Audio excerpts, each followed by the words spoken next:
When Blue Scuti got the first ever game crash in NES Tetris, the community was shaken. What was deemed impossible was conquered by a human.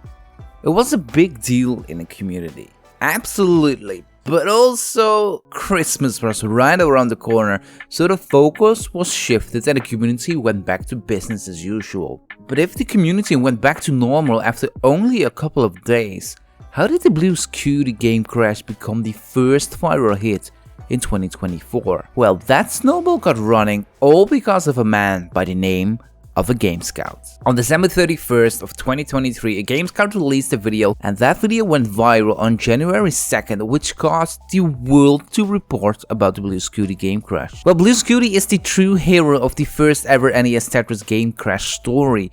aGameScout is the unsung hero of the story. This is the backstory of the video that changed Classic Tetris forever.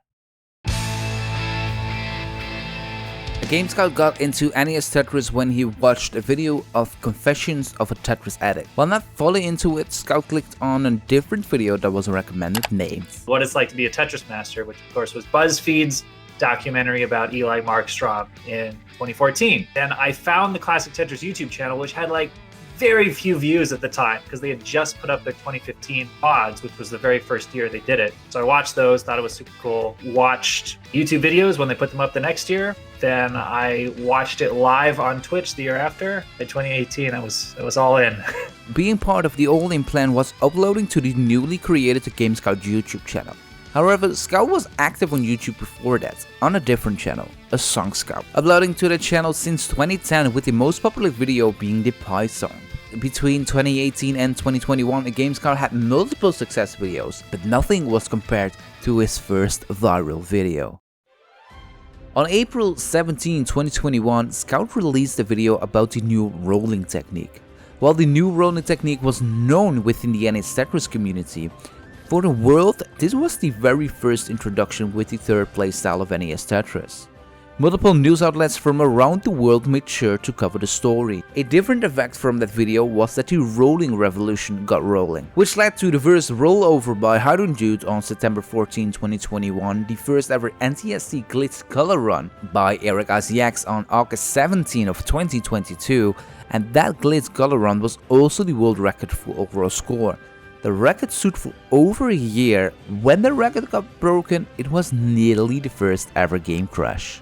On December 19 of 2023, Blue Scuti was only 18 lines away from the level 155 transition, claiming the line world record and the overall world record from both Pixel and Eric ICX respectively. The overall world record was not even 24 hours in the hands of Blue Scuti. Fractal beat the world record with a score of 6.7 million points, but the line world record was still in hands of Blue Scuti. While we were still waiting for that first game crash, we didn't have to wait long. Not even 24 hours had passed. On December 21st, 2023, Blue Scuti started the run that would become legendary. NES Tetris content creators had no idea what was about to happen. Honestly, nobody expected it. So when Blue Scuti crashed the game of NES Tetris, aGameScout didn't watch it live. A ping from the BeepleMonk server was the way Scout found out. But how did he feel about it? Mixed feelings. I was very excited about it, but I also was like, oh no, I'm gonna have to completely scrap the current video I'm working on. It was about Gerald's paused world record, where he had made it to charcoal for the first time, which was a whole rabbit hole of its own, because there was a pause debate in the CTM Discord, and I was like, oh, this is an interesting game, and I thought maybe this would be the only way that people would ever get super far, is if they did paused runs. Yeah. And so I made a whole script for that. I filmed it. I started editing it, and then Pixel got to charcoal for real. And I was like, oh shoot, all right, I gotta add in a section about Pixel getting a charcoal for real, but this still works.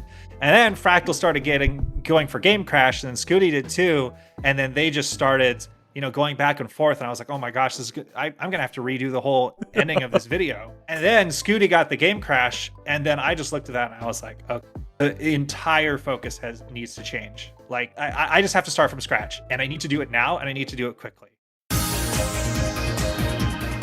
Scout had an internal goal of releasing one video each month. due to the game crash of Blue Scuti, the Gerald Freeman pause video was cancelled and Scout had to start from scratch with 10 days left in a month. Time is ticking. Well, actually, it was less than 10 days. It was 5 days. Scout left his house for Christmas. I was only going to have less than a week after getting back from that in order to make the video. So I got back and it was just 5 days of, eating, sleeping, going to work and working on that video. Just kind of a flow state of, I don't know how I pulled that off. Especially since I was doing a lot of original research during that time, going through the Discord servers and finding the crash doc and everything. I fudged a detail or two with the explanation of the crash, which is one thing I wish I had gotten just a little bit more right, but I managed to get at least most things correct with that. So I'm grateful for that. What's funny is because of the super time crunch I had in mind, because I was like, all right, my deadline's December 31st. I got to get the video out by then. I was like, all right, I need to tell the story as efficiently as possible. I can't waste time on extraneous details, which I think ended up making the final video a lot better. I wasn't wasting time on stuff I didn't need to focus on. It's very, very fast paced. Yeah. From there, it was just like, all right, shoot, got to research, got to script write, did it in a day and a half, start editing, throw stuff together. The final day, I got home from work at about 3 p.m. in the afternoon, and I was like, the video has to be up tomorrow. I worked on it until, I think, the moment it went up the next morning at like 9 or 10 a.m. Within the first 24 hours, the video was watched over 100,000 times. A normal aGameScout video would peak at that, so what was the key for getting 100k views within 24 hours? It all comes down to what makes a good headline oftentimes. You can have a great story that's amazing, but unless there's some way to get people to just immediately understand the context and the significance very quickly, then most people might never click on. And so that's where I look at, again, older videos, it's like, maybe I told the story well.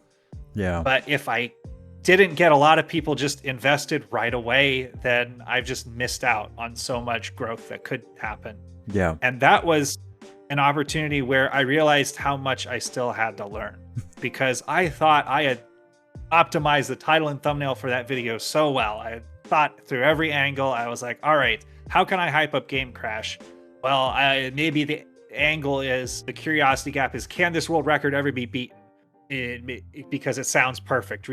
The Game Crash, and I would explain how it could be beaten. So that was the original title of the video, is the latest Classic Tetris world record unbeatable? One of the people who saw it the first few days was Canadian content creator Smallland, and he made a live on air suggestion to aGameScout. Saw a video today, or I saw a video yesterday where, this one, aGameScout.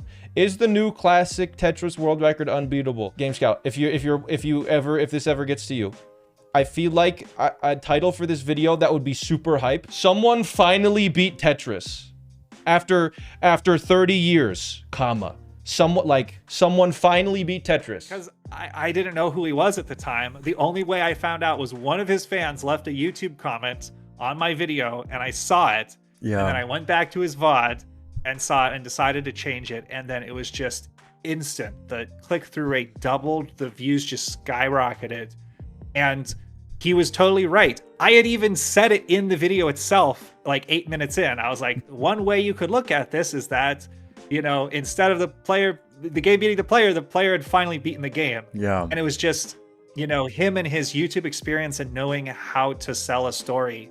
He was like, you hit it right there. That should be the title, The gamer was the first to post a news article about the game crash, and after that post it quickly became worldwide news. But did you know there was a high possibility that none of this would happen, and that aGameScout wasn't the first one who got the Blue Scuti Game Crash video online? Eric also made a Blue Scuti Game Crash video, and he had it done before you were done with the edit, and he said, okay, I'm going to sleep, let it render. If Eric uploaded it earlier, maybe his video would have gone viral. A really funny coincidence, because I don't think that's ever happened elsewhere in the Classic Tetris scene. It's the same video topic, the exact same day. We were both racing to get that video out because we knew how great of a topic it was. Yeah. And for me, I look back on that week and in a ways, it was kind of the content creator version of the Fractal and Scuti race to get the first game crash. Yeah. I pulled an all-nighter that night and got it up. Yeah. And Eric decided to go to bed in the middle of the night, and that was the difference between who uploaded the video first. That's one situation where what I would hope for is that the scene grows to the point where multiple people are able to make videos about the same topic, and we all do it in our own way, and all the videos pop off. People will take different angles, people will have different ways that they would approach it. In the past, I used to have this attitude where I was like, oh man, if somebody else makes a video about something, then maybe I don't want to make it anymore because I feel like it's already been made. There's no point to it. But I think over time, yeah, what I realized is, I've seen really great breakdowns from multiple different people.